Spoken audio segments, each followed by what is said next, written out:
E daí veio o Chevette, né? O Chevette Godzilla.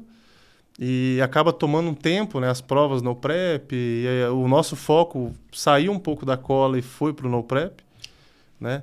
E eu tive que optar, né? Porque até hoje é difícil você sustentar mais de um carro andando em alto nível, que você fala assim, para o Turbo B continuar competitivo, eu tenho que ficar viajando, indo para prova, indo para Velopark, Speed, enfim, todas as pistas para você ter um certo reconhecimento e tá andando na balada do pessoal. E com o Chevette, é Armagedon, é lista todo mês, pesou um pouquinho. Então eu tirei um pouco o pé e investi direto no Chevette, né? Mas o Chevette, então, ele é um projeto relativamente novo, podemos dizer assim, né? 2019 para 20 que surgiu ele. Pandemia zona. E o Chevette, assim, a gente, na verdade, como começou, eu levei, na lista Área 43, eu sempre tive a mania, né, o jeito de, para trazer público, a gente levar grandes atrações. Eu levava o pessoal, tal, levei vários nomes, e teve uma vez que eu levei o Zé Luquinho, amigo meu, o Zé Luquinho, estava no auge dele do Força Livre, e o pessoal falava que Londrina a pista era horrível, que ninguém largava, e eu vi ele largando. Eu falei, opa, esse Chevette largou bem em Londrina. Falei, vou montar um Chevette. Londrina é a reta curva, né? É a reta curva. E era triste. Hoje a gente está com um piso novo, asfalto feito, que foi feito por Armagedon, né, quando teve em Londrina. Mas antes, realmente, era um piso totalmente pedregoso, digamos assim. Sabe quando a pedra fica Sei. Parece que o asfalto baixo e fica só a pedra ali. E era triste, cara. E ele conseguiu largar bem, chamou a atenção. A gente começou a montar o carro. E o carro levou lá 1 ano e meio, 2 para ficar pronto. Quando ficou pronto, a gente entrou na lista. Eu entrei no Shark, fiz parte do top 20. Daí a gente sempre faz uma seleção para ver quem vai para o Armagedon. E no primeiro Armagedon eu já ganhei o Armagedon. Na primeira prova minha. Você tá colecionando fazer isso com o pessoal, bicho. Você na primeira já prova. não pode se dizer mais que a sorte de principiante isso acontece mas uma aquele vez, dia, Você mas conseguiu duas já? aquele dia foi. Porque assim, eu fui literalmente para ajudar.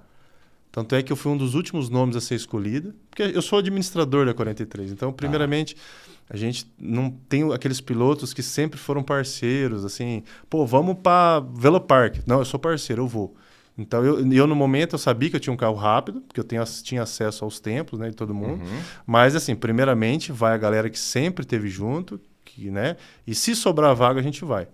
E deu certo de sobrar uma das vagas. Acho que um carro quebrou lá nas vésperas e eu me incluí ali para ir pro Armagedon de Campo Grande.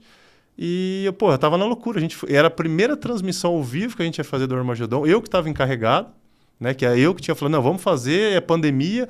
O pessoal tem que assistir, né? Porque a gente sempre segurou um pouco no Armagedon, porque a gente depende do público presente para pagar o evento. Então, a gente sempre achou que, como era um evento de um dia só, a transmissão talvez atrapalharia. É diferente de você ter uma prova de 2 dias, sábado e domingo. O cara vê que bombou no sábado, ele se interessa de domingo para assistir o evento. Como o Armagedon, no começo, era só no sábado, então, às vezes, o cara deixava de ir e isso daí ia impactar. Então, a gente sempre segurou no começo. Nesse Armagedon de Campo Grande, tinha pandemia. Então, a gente tinha limitação, acho que era 1.500 pessoas que podiam estar no autódromo. E a gente falou, cara, vamos fazer transmissão. E eu que estava encabeçando, então a minha cabeça estava tudo, menos no carro naquele dia.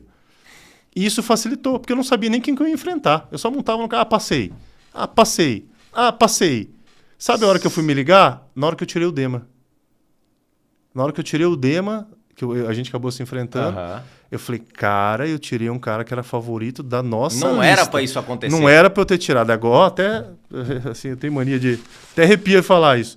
Daí eu falei, cara, agora a responsabilidade caiu das costas, porque eu tirei um dos favoritos nosso, né? Então agora eu vou me concentrar mais. E deu certo que a final foi eu e outro cara da 43, que era o Chavinski, que tinha sido campeão em Londrina. Sim. Eu assisti isso aí. Inclusive foi...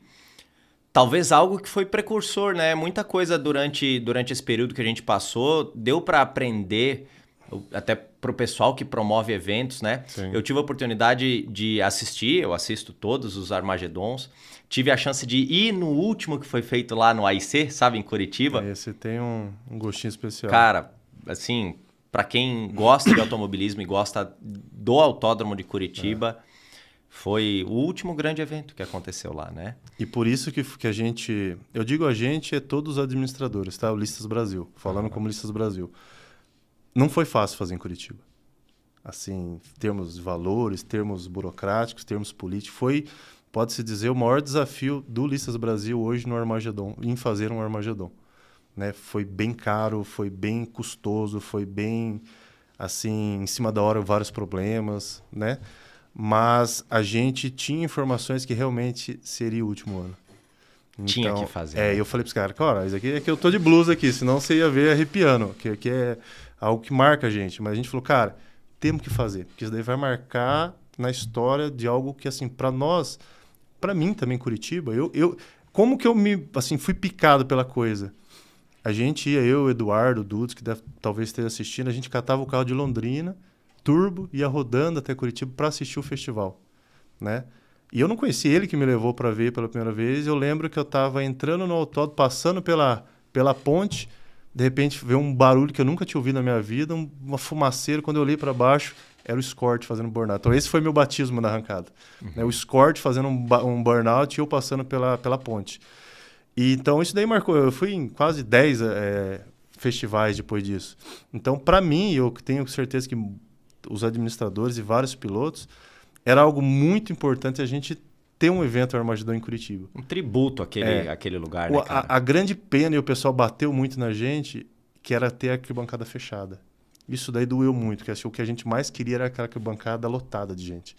Né? Mas não teve jeito e não vai fazer, enfim, não permitiram que a gente fizesse. Essa é a única mágoa que ficou daquele Armagedon, mas de resto foi um A arquibancada lotou na internet, meu amigo. A arquibancada lotou na internet. Fica registrado, ficou registrado, acho que na nossa história e na história da Arrancada do Brasil. Sim. E o ponto que eu tava chegando era justamente esse. O quanto esse negócio da transmissão dos eventos foi revolucionada pelo fato de não poder ter o público. Então, sempre houve transmissão, mas a qualidade da transmissão evoluiu demais. Quer dizer, vocês, majoritariamente ali, com os Armagedons, etapa após etapa, foram evoluindo demais ali na posição das câmeras e tal. E literalmente, quem assiste de casa se sente como se estivesse lá. Né? A impressão que eu tenho vendo de casa, e quando eu pude ter a chance de estar lá no AIC, era isso. Eu falei, cara... E eu acho que a gente tem uma grande vantagem, né? Quando você pega o Armagedon, é uma série de finais em sequência, né? Toda passada, fora os treinos, é óbvio, toda passada é decisiva, né? Toda passada é uma final de campeonato. Quem perdeu tá fora. Então você tem festa e comemoração a cada passada. É isso aí. E como trata-se de ser no prep, a incidência de limpeza de pista, de ter que tratar novamente, de esperar sol, que às vezes é o que o pessoal reclama, que a gente acompanha também algumas transmissões, que acontece na cola. Né? Então o Armagedon tem esse ponto extremamente positivo. Né? Que, primeiro, a incidência de ter que limpar e parar 1 hora, 2 de limpeza é muito pequena e tudo é uma final. Uhum. Tudo tá valendo, entre aspas, a gente brinca a vida. Tudo tá valendo a vida. Se perder, você vai para casa. E não tem o que fazer. Vai lá torcer ou pega o caminho de casa e vai embora. É verdade, é verdade. Então...